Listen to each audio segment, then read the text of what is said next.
Eric Resnick, 1828 Grace Avenue Northeast.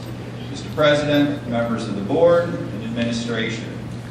The high school reorganization of the 1970s took more than a year of intense study, community engagement, planning, and it was still difficult. But you want to hurry this plan through in 5 weeks is an injustice, and you shouldn't do it. You need to do your work and do it well before it's even appropriate to start talking about what a single high school would look like, if it's even desirable at all. On November the 15th, the superintendent was talking about adding technical education opportunities at Timken, not closing it. Now he's trying to tell us that what was good on November 15th is somehow unjust and an abomination that has gone on too long. Really? You're being asked to approve a half-baked plan that changes almost daily, complete with new talking points whenever opponents point out its flaws. That's salesmanship, not thoughtfulness, and unbecoming to this district.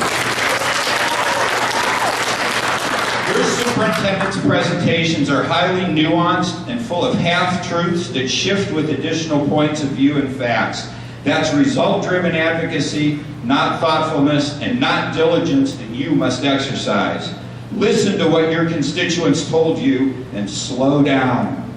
In your Finance Committee meeting today, you learned that state aid to this district will go up next year from $79 million to $87 million and up again the next year to $96 million. Since those figures are only a week old, there was no way to know that when this proposal was sold as the only option before insolvency. The state is giving this community time. There's no emergency. Please be wise and use the time.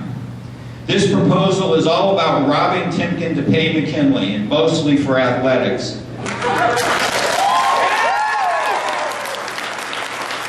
It runs counter to the best practices for high-poverty urban districts, and that is unconscionable at any price. If you want to talk about injustice, that's injustice. High-poverty urban districts need small schools, small classes, safety, good climate, and interest-based choice. Our schools give them that now, and there's no financial emergency threatening it.